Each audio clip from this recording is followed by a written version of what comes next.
ST નિગમના કર્મચારીઓના મોંઘવારી ભથ્થામાં વધારો થયો છે। એસટી નિગમના કર્મચારીઓનું મોંઘવારી ભથ્થું 2% વધ્યું। હવે એસટી નિગમના કર્મચારીઓને 55% મોંઘવારી ભથ્થું ચૂકવવામાં આવશે। વાહન વ્યવહાર મંત્રી હર્ષ સંઘવીએ જાહેરાત કરી, એરિયર્સ સાથે મોંઘવારી ભથ્થું ચૂકવવામાં આવશે। तो एसटी निगमना कर्मचारीओ माटे आ राहतना समाचार अने खुशीना समाचार। मोंघवारी भत्तामां वधारो करवामां आव्या छे। वधु माहिती साथे संवाददाता हिरेन राज्यगुरु फोनलाइनथी जोडाया। जे हिरेन, कर्मचारीओना मोंघवारी भत्तामां वधारो करवामां आव्यो छे, शुं वधारे विगत?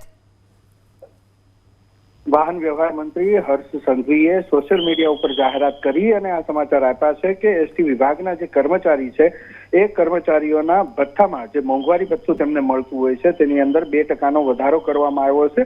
आ 2% ना वधारा साथे हवे एसटी निगमना कर्मचारीओने मोंघवारी भत्थुं 55% मळवानुं छे। साथे ए पण जाहेरात करवामां आवी छे के जे आ मोंघवारी भत्ता 2% नो वधारो कर्यो छे ए तेमने एरियर्स साथे चूकवणी करवामां आवशे। એટલે ચોક્કસ એ કહી શકાય કે આવતીકાલે જે ગણેશ ચતુર્થી છે એ પહેલા જ આ તહેવાર પહેલા એક ભેટ મળી છે એસટી નિગમના કર્મચારીઓને અને સાથે એ પણ કહી શકાય કે ટૂંકા સમયગાળામાં હવે નવરાત્રી અને દિવાળી જેવા તહેવારો આવવાના છે તો આ તહેવારો પણ એસટી નિગમના સુધરાશે।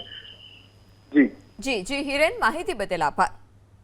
तो कर्मचारीओने एरियर्स साथे मोंघवारी भत्थुं चूकववामां आवशे। एसटी निगमना कर्मचारीओने चोक्कसपणे तहेवार पहेला आ मोटो फायदो।